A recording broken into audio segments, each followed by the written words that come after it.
ఈ కాళ్ల కోసం లక్షలు ఖర్చు చేశాంరా. ఈ ఆయిల్ మద్దనాతో కాళ్ళు రావటం కళ్ళ కన్నా. అదేమిటి మంగ, వాడంత కష్టపడి తైలం తీసుకొస్తే అలా మాట్లాడి వాడిని నిరాశపరుస్తావు ఎందుకు? నాకు నమ్మకం లేదు కనుకనే అలా అన్నాను తప్ప. నీకేం చేసినా నచ్చదులే.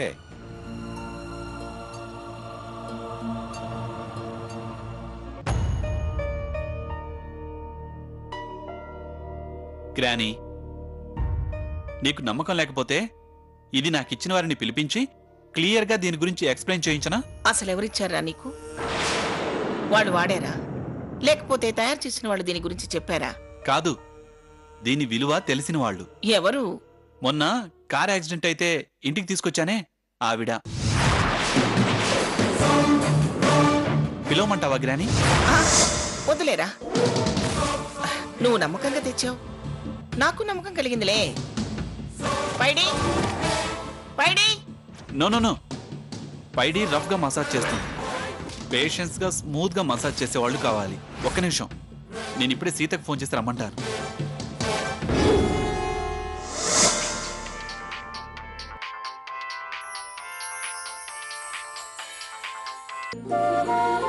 హలో హలో, సీత, ఎక్కడున్నావు? డ్యూటీలో ఉన్నానండి.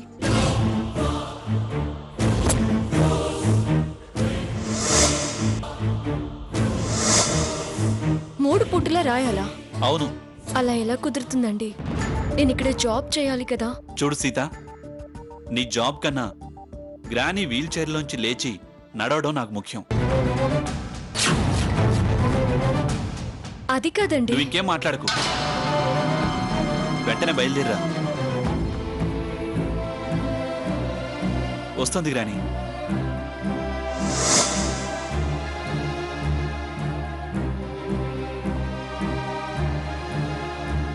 సీతగారు,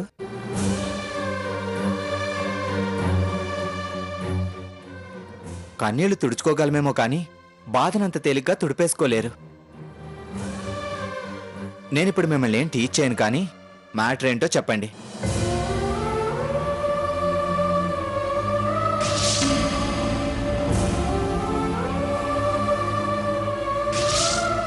ఆవిడ కాళ్ళకి ఆయిల్ రాయడం కోసం నేను ఈ జాబ్ మానేయాలంట. దీనికోసం మీరు అంతగా బాధపడాలండి? ఈ పూటకి మీరు ఆ పని మీద వెళ్ళండి.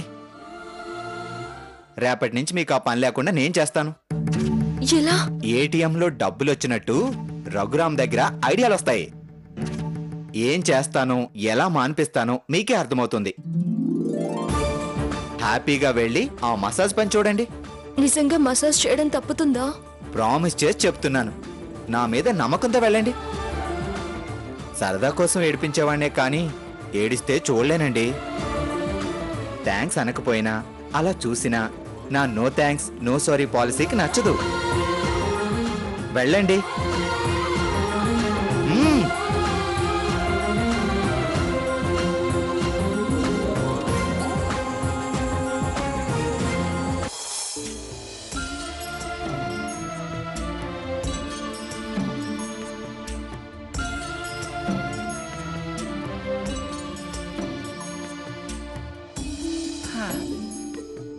కాళ్ళు రావడం సంగతి దేవుడు ఎరుగు గాని, నువ్వు మసాజ్ చేస్తుంటే ప్రాణానికి హాయిగా ఉంది సీత. సాకేత్ నమ్మకంగా చెప్పారు కాబట్టి మీరు తప్పకుండా లేచి నడుస్తారమ్మగారు. నీ నోటి వాక్కు నిజమైతే కాలినడకన కొండెక్కి ఆ వెంకన్న స్వామి దర్శనం చేసుకుంటాను.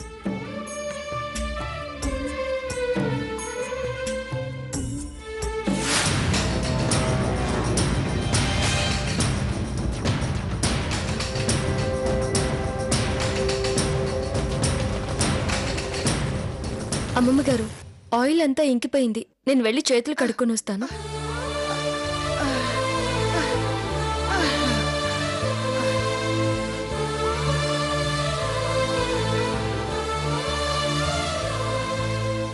సీత, నిజంగా ఆవిడ నడుస్తుందంటావా? మీ అబ్బాయి నమ్మకం. చక్రాల కుర్చీలో కూర్చుని అంత పెత్తనం చేస్తోంది, లేస్తే మనల్ని అందులో కూర్చోబెడుతుంది. నీ చేతులు అరగటమే కాని నాకు మాత్రం నమ్మకం లేదు. రఘురామ్ ఏదో చేస్తానన్నాడు. అలా అని నన్ను ఇరికించలేదు కదా.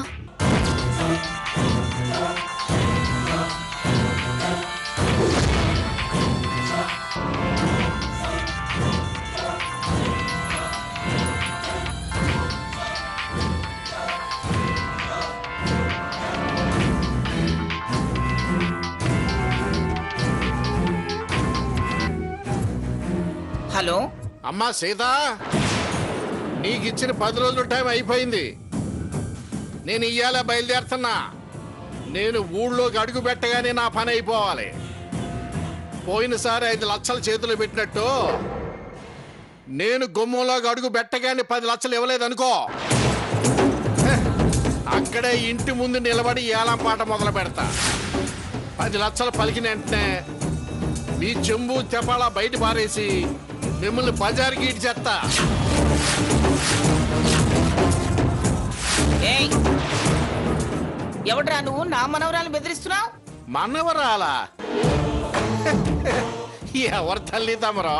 ముందు నువ్వెవడో చెప్పరా, నేనెవరో తెలుస్తుంది. నేనా? సీత బాబాయిని. రాధాకృష్ణవా? ఆ.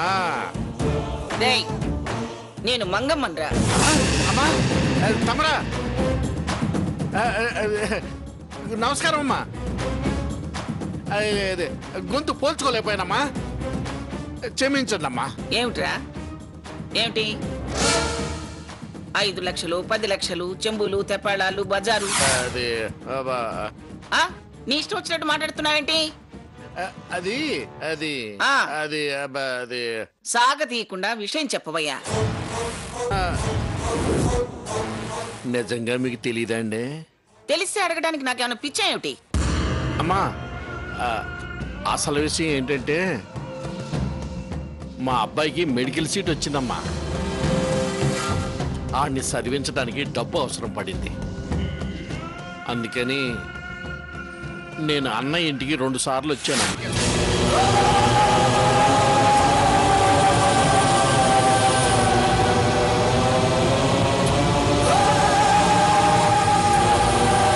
ముందు 5 లక్షలు అన్నా, కానీ ఆడు జనం ఒత్తిడి చూసి 15 చేశాడమ్మా.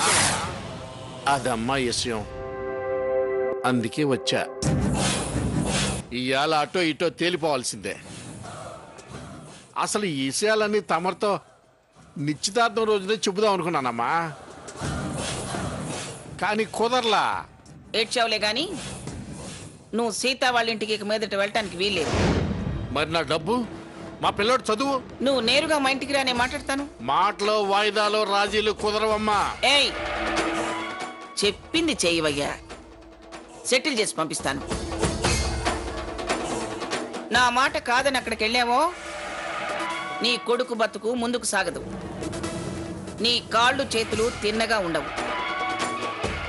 అర్థమైందా?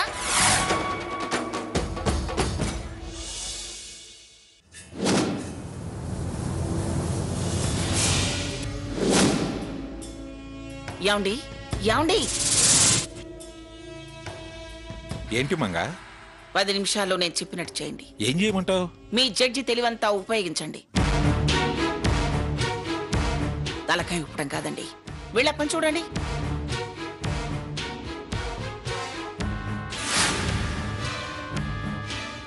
ఏమిటమ్మా ఇంతసేపు ఉన్నావు?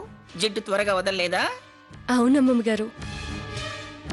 అమ్మమ్మగారు, నేను వెళ్ళొస్తాను అమ్మమ్మగారు. డ్యూటీకి ఈ రోజు వెళ్ళలేదు కదా సీత, ఎందుకంత తొందర? ఏకంగా రాత్రి కూడా ఈ తైలం రాసేసి వెళ్ళొచ్చు కదా. లక్ష్మి, లక్ష్మి,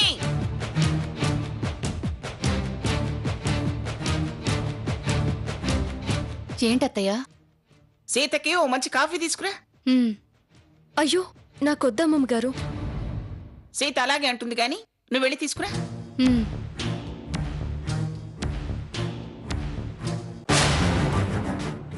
ఆ రిమోట్ ఇవ్వమ్మా.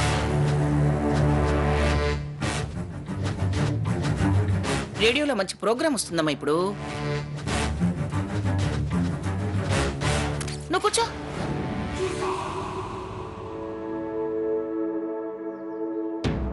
శ్రోతలకి ఈరోజు సూచన. ఆయుర్వేదం మీదకి జనం దృష్టి మళ్ళింది. దాన్ని సొమ్ము చేసుకోవడానికి చాలా మంది ప్రయత్నం చేస్తున్నారు. ఆముదంలో ఆకులు వేళ్ళు ఉడికించేసి అమ్మేసి జనం చెవుల్లో పూలు పెడుతున్నారు. ఆ తైలాలు మేలు చేయడం కన్నా కీడే ఎక్కువ చేస్తున్నాయి.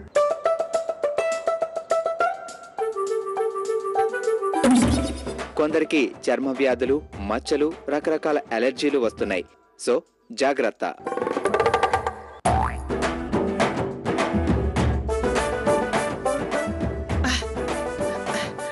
లక్ష్మి, లక్ష్మి, లక్ష్మి. సీత, కాఫీ తీసుకో. లక్ష్మి, ఆ. ఈ నూనె తీసుకెళ్ళి బయట పారి. తీసుకెళ్ళవే. అమ్మమ్మ గారు ఆయనంత ప్రేమగా. నీకు తెలియదమ్మా, నువ్వు ఊరుకో. లక్ష్మి, తీసుకెళ్ళు బయటపడి.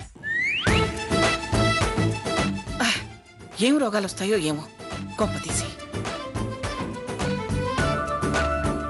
త్వరగా వెళ్ళవే, బయటపడే. మనకన్నా పొడిచే కొనగాడే లేడమ్మో, మన చెయ్యే పడితే అది నీకే మేలు. సీత, నువ్వు ఇంటి కోడలివి కాబోతున్నావు కదా, మమ్మల్ని ఇంకా పరేవాళ్ళు అనుకుంటున్నావా ఏమిటి? అలా ఎందుకు అనుకుంటానమ్మమ్మ గారు? మీ విషయాలేమో మాకు తెలియనివ్వటలేదు కదా. మా ఇంట్లో ఏం విషయాలున్నాయమ్మమ్మ గారు మీకు చెప్పడానికి? సంసారాలన్నాక అందులోనూ మీలాంటి మధ్యతరగతి కుటుంబాల్లో చాలా చాలా విశేషాలుంటాయి. మాకు మీ సంబంధం దొరకడం కన్నా మించిన విశేషమేమీ లేదు. అదృష్టమని అందరూ ఆనందపడుతున్నారు. నమస్కారమ్మా.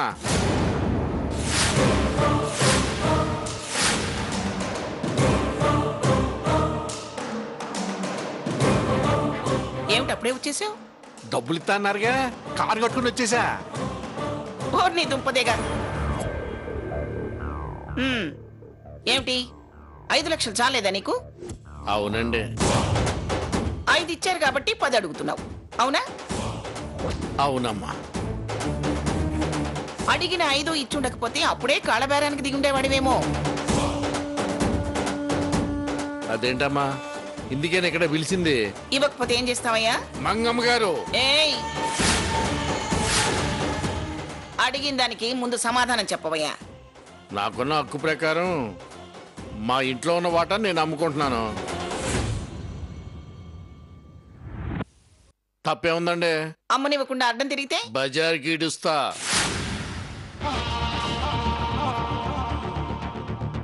వీళ్ళకి అండగా నేను నిలబడితే కోర్టుకి ఎక్కుతా. ఎప్పటికి తేలాలయ్యా?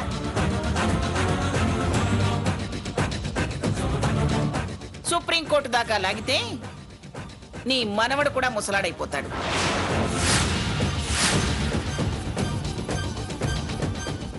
ఏంటమ్మా ఇది? అక్కడికి వెళ్ళొద్దు ఇక్కడికి రా అని ఇలా బెదిరిస్తున్నారో? భయపడకు, నేను నీకు అన్యాయం చేయను. నీ వాటా ఎంత కమ్ముదాం అనుకుంటున్నావు? పార్టీ 15 లక్షలు ఇస్తానంది. నేను 17 ఇస్తాను. ఏమండి? ఏమండి?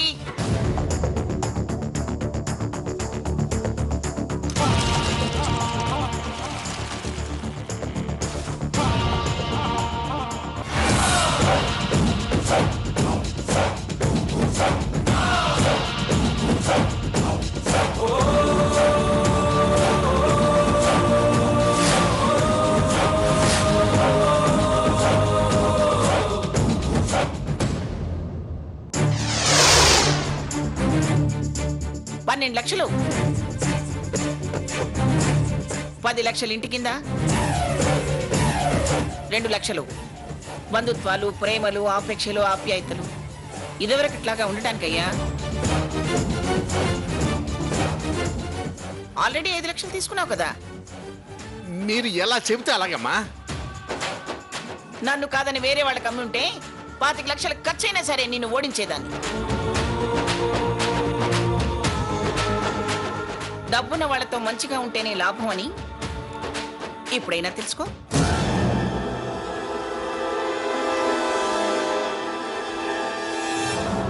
ఆ కాగితాల మీద సంతకాలు చేయి రాధాకృష్ణ.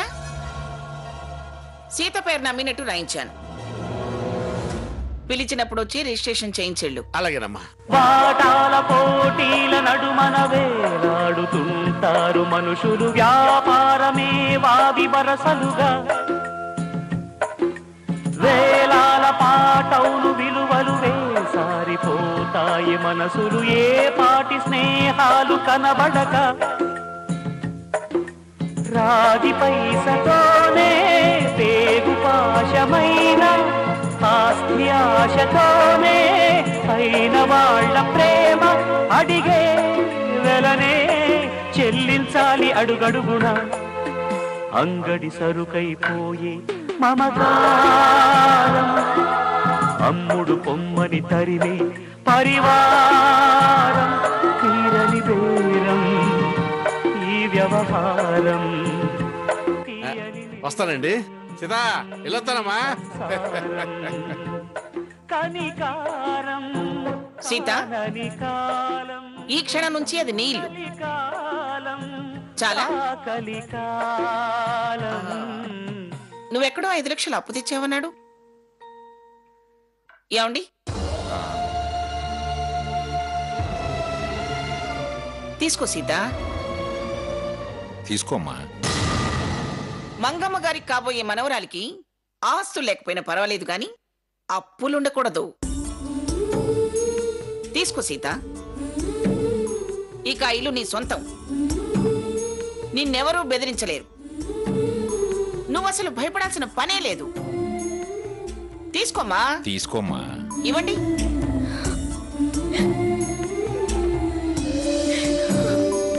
అమ్మగారు,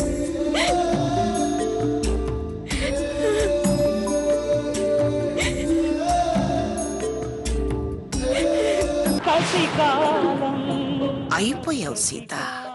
పూర్తిగా నా వశమైపోయావు. గొలుసుకి కట్టిన కుక్క పిల్లవైపోయావు.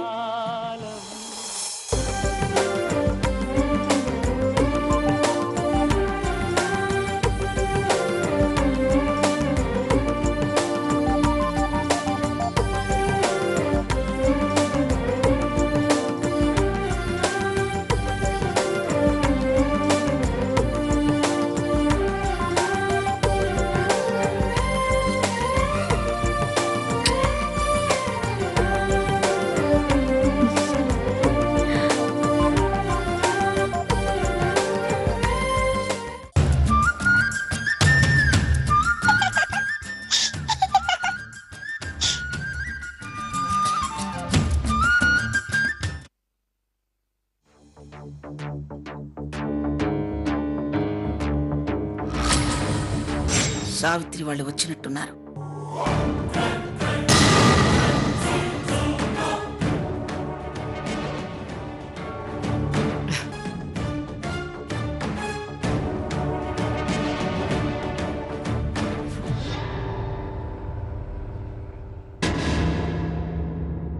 లక్ష్మి, తాంబూలం తీసుకురా.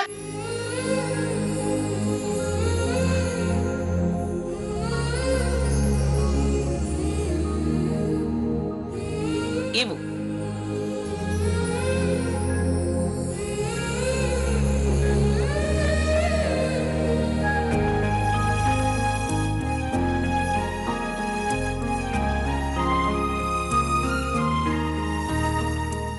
అయ్యో వద్దమ్మా.